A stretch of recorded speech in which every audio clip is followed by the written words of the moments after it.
What's going on, guys? It's Jimmy here. Welcome to our daily show where we discuss everything going on here in our country that you need to know about here on a daily basis, including money, investing, the stock market, the fourth stimulus package update, and stimulus check update. President Biden signs 9 bipartisan bills into law today that will benefit millions of Americans here. And Republican Senate Minority Leader of the Republicans in the Senate, Mitch McConnell, and Senator John Cornyn from Texas are basically dictating the talks in the Senate on whether or not there will be federal gun reform laws done on the federal level. This comes as the state of New York just passed a landmark legislative package to strengthen gun laws and protect New Yorkers. I covered that in a video yesterday. You can check that out. It says bill passed, and this is for one of the largest states here in the country. So states can pass laws here to strengthen gun rights. But the question here is, will the federal government do it for the whole country? Well, Mitch McConnell has directed Texas Republican Senator John Cornyn to engage with Democrats on a, quote, bipartisan solution on gun violence. And the Republicans are really the key here because without 10 Republican votes in the Senate, it won't pass. And so they're really the key. Without 10 Republicans, nothing will pass on the federal level.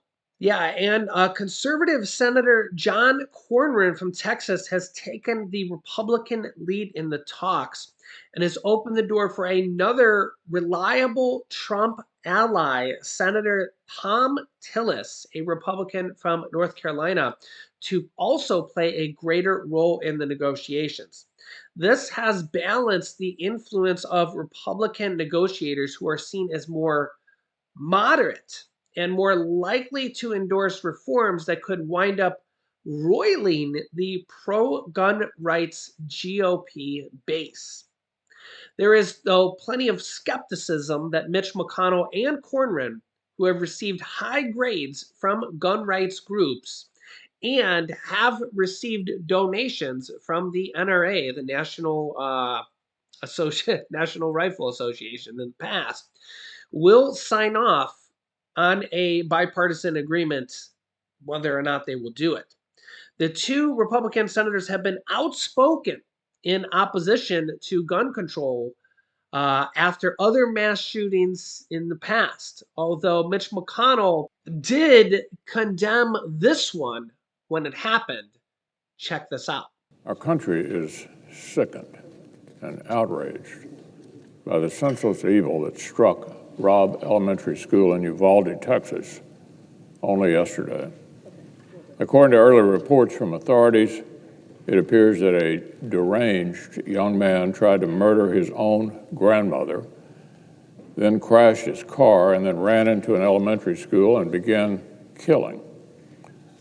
At least 19 young children and 2 teachers were murdered for no apparent reason at all. These innocent kids were simply going to school. They'd put on their backpacks, said goodbye to their parents, and headed off for another day of learning and friendship. There were only 2 days left before summer break. And because of this maniac, at least 19 of these kids never made it home. One of the victims was a 10-year-old girl whose father described her as full of life, a jokester, always smiling. A 10-year-old boy who loves sports and art had just received his honor roll certificate a few hours earlier. His mother says he was thrilled about moving up into middle school next year. It's literally sickening to consider the innocent young lives that were stolen by this pointless, senseless brutality. To consider the parents and families who sat waiting at the Civic Center, waiting to hear waiting to either be reunited with their son or their daughter, or to learn they never would be. The investigation is still underway. The authorities will continue to learn exactly what happened and how. In the meantime, we're also praying for the Border Patrol officer who, according to reports, was wounded after he responded to the scene, and for all the law enforcement, paramedics, and first responders whose dedication yesterday saved lives. Most of all, the entire nation's hearts are broken for the victims and for their families. Words simply fail. Yesterday, the Uvalde school superintendent said, quote, "We're a small community. We will need your prayers to get us through this." We pray fervently that in the midst of this nightmare of grief, our Heavenly Father will make manifest to those families his promise in Psalm 34, that the Lord is near to the brokenhearted. The thing though is, are we just going to keep praying for the people that get killed, get shot? There's an average of 10 mass shootings every single week. There's been over 30 mass shootings already since Uvalde. I can't even keep up with the number because it just happens every single day. Or are we going to take action like New York did and strengthen gun laws and protect New Yorkers? Now you can still buy a gun in New York. You can still get guns. They're not taking your guns away. You still have the right to bear arms. They're just strengthening and trying to help prevent this from happening again. Now, by no means is it going to stop this from happening again. But if we can try to cut this down um, and do something, try to help prevent this. Let me know your thoughts here. For example, New York, they did a comprehensive 10 bill package closes critical gun law loopholes exposed in tragic shootings. This is just a summary here. Bars purchasing of semi automatic rifles by anyone under age 21 by requiring a license. Okay. So under age 21 being the key there. You have to wait until you're age 21. It has an age limit here. Also requiring a license. You kind of think about this here. This is very interesting. She mentioned the governor here. You think about driving a car. She mentioned how that driving a car used to be the number one killer of young children. Just being in the car and car accidents. And when you go to get a driver's license, you have to take classes. You have to get a driver's license. You have to go through all this training. But not really so the case if you want to go buy a gun. And of course, each state varies and stuff like that. But in some cases, you can just go in to a store, and again, each state varies and stuff like that. But don't you think there should be training? Don't you think there should be a license? I mean, to actually buy a weapon as opposed to a car, think about the classes you have to go through. You have to get a driver's license. You have to go through testing. You have to go through training on how to use the car. But for an actual weapon, you don't. Isn't that kind of backwards? I mean, let me know your thoughts. I mean, we're talking about you can still obtain it, but don't you think there should be some training involved? There's training involved to drive a car, but I mean, maybe I'm way off base here, but you let me know your thoughts here in the comments. Also, New York prohibits purchase of body armor with the exception of those in specified professions. You see this a lot in the mass shootings. They use this stuff. Expands list of people who can file extreme risk protection orders and requires law enforcement to file ERPOs under specified set of circumstances. Package also strengthens crime reporting, closes other gun loopholes, requires micro stamping of new semi-automatic pistols, eliminates grandfathering of high capacity feeding devices, require social media companies to improve response to and reporting of hateful content. I mean, that's kind of already there. So you kind of look at this stuff, and I mean, you let me know your thoughts here, including the age limit of 21. Uh, and she also mentioned micro stamping of bullets. Let me know your thoughts here. By no means are we taking the right to bear arms away, and this is only in the state of New York. Let me know your thoughts. And do you think things like this should be done on the federal level? Just trying to kind of rein in a little bit of just trying to, I don't know, trying to prevent things from happening in the future a little bit, trying to take down, you think about 10 shootings per week is over 500 mass shootings per year. Imagine if we could cut that down by 25% or 50%. I personally think a waiting period or getting a license or training or something like, I mean, think about you have to get a driver's license for a car, but to buy a gun, you just walk into a Gander Mountain. I mean, it's just it's just totally different. And you think about the differences there.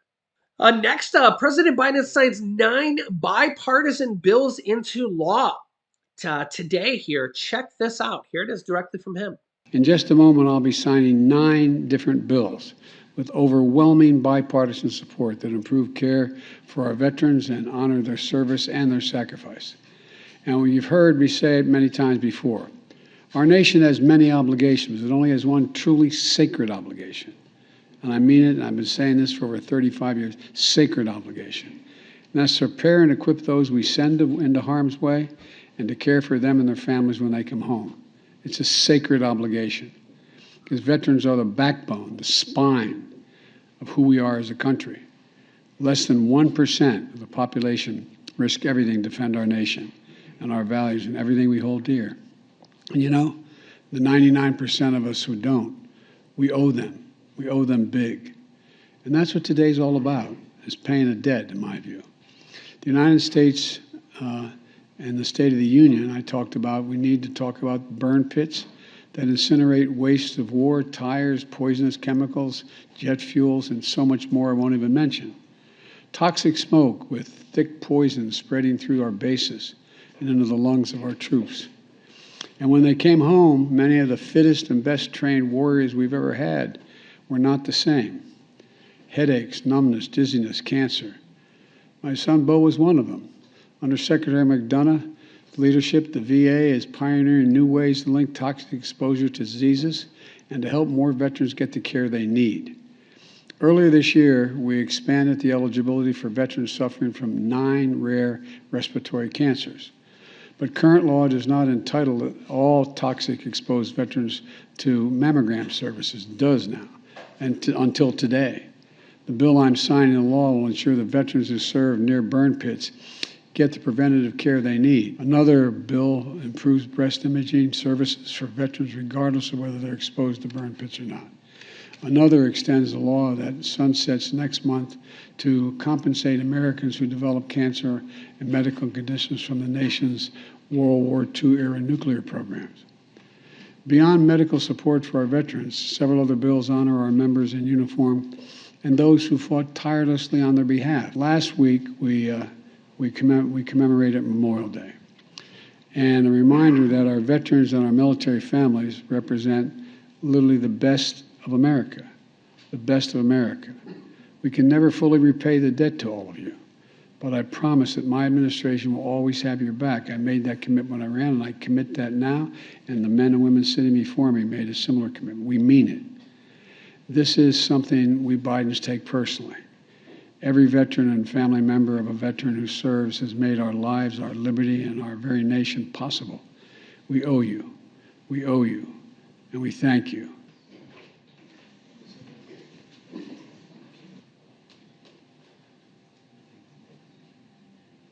Yeah, so let me know your thoughts here in the comments. You can see here President Biden signs 9 bipartisan bills into law to benefit veterans. These were bipartisan bills, so I'm happy to see that Republicans and Democrats coming together.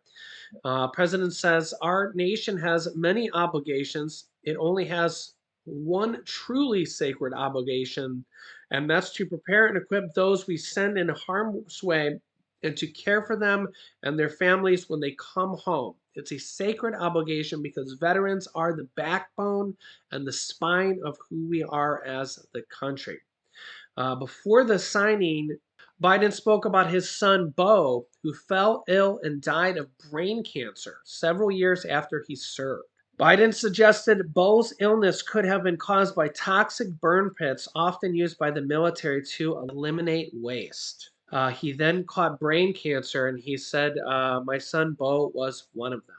So these 9 bills will improve health care for VA veterans and the like. So thank you for your service. If you're a veteran or if you have a family member who was a veteran, my brother served in the Army, and my grandfather on my mother's side was in the Navy. He was actually at Pearl Harbor 2 days before the actual attack.